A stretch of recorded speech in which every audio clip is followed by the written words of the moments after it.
கர்த்தருடைய பரிசுத்த நாமத்திற்கு ஸ்தோத்திரம் உண்டாவதாக. கர்த்தர் உங்களை ஆசீர்வதிப்பாராக. மறுபடியும் மறுசீரமைப்பு என்கிற இந்த காணொலியை குறித்து நாம் தொடர்ந்து கவனித்து வருகிறோம். இப்பொழுதும் யோபுடைய வாழ்க்கை குறித்த ஒரு காணொலியை உங்கள் மத்தியில் வைக்க விரும்புகிறேன்.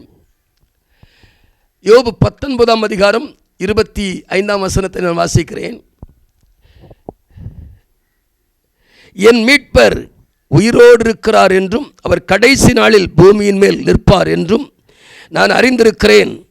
பிரியமான தேவஜனமே, யோபுடைய வாழ்க்கையில் ஒரு சோதனை காலம். யோபு கிழக்கத்திய புத்திரர் எல்லாரிலும் பெரிய மனிதனாக இருந்தான் என்று வேதம் சொல்லுகிறது.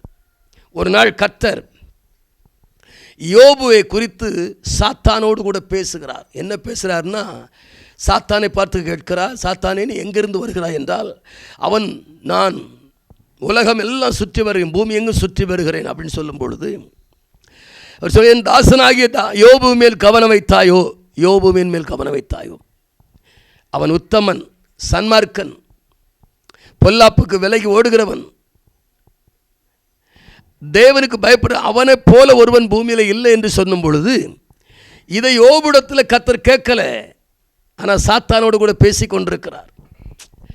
யோபுவை பற்றி சாத்தான் சொல்கிறான் கர்த்தரிடத்தில், அவன் ஆஸ்தியை சம்பத்தை பூமியிலே பெருக பண்ணினீர், அதனால உண்மை சேவிக்கிறான், அதனால உண்மை ஆராதிக்கிறான், அதனால உண்மை பற்றி கொண்டிருக்கிறான், அதெல்லாம் எடுத்தா அவன் தூசிப்பான் என்று சொல்லி பெரிய பிரச்சனை, வாக்குவாதம் உண்டாகிறது.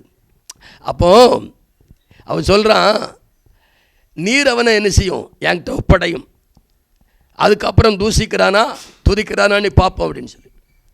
இப்போ கர்த்தர் ஓகே பண்ணுறாரு, போ அப்படின்னோடனே அவனுக்கு யோபுக்கு இருந்த ஆடு மாடு மிருக ஜீவன்கள், ஒட்டகங்கள், கழுதைகள் எல்லாம் ஒன்றொன்றா அழித்து கொண்டு வருகிறான். ஒருவன் வந்து சொல்லுவான், மேய்க்கிறவன் சொல்லுவான், இப்படி ஒரு சம்பவம், நம்முடைய ஆடுகள் செத்து போச்சு, மாடுகள் செத்து போச்சு, நம்முடைய கழுதைகள் செத்து போச்சு அப்படின்னு சொன்ன உடனே அப்படியே உட்கார்ந்துருப்பான். அடுத்தாலும் ஒருத்தன் வருவான், ஒரு பெருங்கேற்று வந்துச்சு, அதில் உங்களுடைய குமாரத்திகள் எல்லாரும் செத்து போனாங்க அப்படின்னு சொன்ன உடனே அவன் அப்படியே உட்கார்ந்து அவன் சொல்கிறான், பாருங்களேன், ஆஸ்தி அழிந்தது, சொத்து சுகம் அழிந்தது, பிள்ளைகள் போனார்கள், வாழ்க்கையில் இனி வாழ்வதற்கு ஒன்றுமே இல்லை.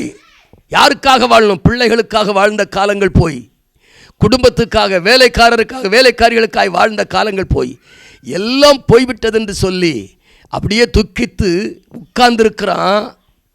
நான் ஆண் பிள்ளை என்று சொன்ன அந்த நாள், அந்த இரவு சபிக்கப்படுவதாக. பாருங்க எப்படி சொல்கிறான் பாருங்க, என் பிறப்பே சரியில்லை, இத்தனைக்கும் கர்த்தரை தூசிக்கலை, ஆனால் சாத்தான் கர்த்தரை தூசிப்பான்னு எதிர்பார்த்து கொண்டிருக்கிறான். கர்த்தரை தூசிக்கலை, அவன் தன்னை நொந்து கொள்ளுகிறான், தான் பிறந்ததை குறித்து நொந்து கொள்ளுகிறான், தான் வாழ்க்கையில் இழந்ததை எல்லாம் நினைத்து வருத்தப்பட்டு வேதனைப்பட்டு துக்கித்து கொண்டிருக்கிறான்.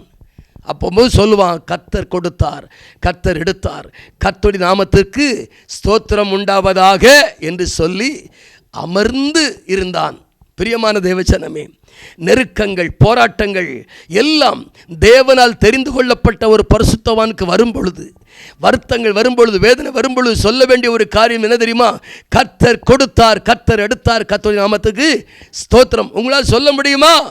சொத்துக்கள், ஆஸ்திகள், ஐஸ்வர்யம் எல்லாம் எல்லாம் எல்லாம் போன பின்பு சொல்கிறான், என் மீட்பர் உயிரோடு இருக்கிறார் என்று. அது மட்டுமல்ல, கர்த்தர் கொடுத்தார், கர்த்தர் எடுத்தார், கர்த்தருடைய நாமத்துக்கு ஸ்தோத்திரம் உண்டாவதாக. நாம் ஜெபிப்போம். மகா பரிசுத்தமும் கிருபையும் இரக்கம் நிறைந்த எங்கள் அன்பு பிதாவே, மன மகிழ்ச்சியான நல்ல ஆசீர்வதிக்கப்பட்ட கால வேளைக்காய் நன்றி. கர்த்தருடைய கரத்தில் இருக்கிறோம். கர்த்தர் தொடர்ந்து தம்முடைய பிள்ளைகளை யோபுவை போல ஆசீர்வதித்து உயர்த்தும்படியாக ஜெபிக்கிறையா. தொடர்ந்து ஆசீர்வதிங்க, நன்மை உண்டாகட்டும். இயேசுவின் நாமத்தில் ஜெபிக்கிறோம் நல்ல பிதாவே. ஆமேன், ஆமேன். God bless you.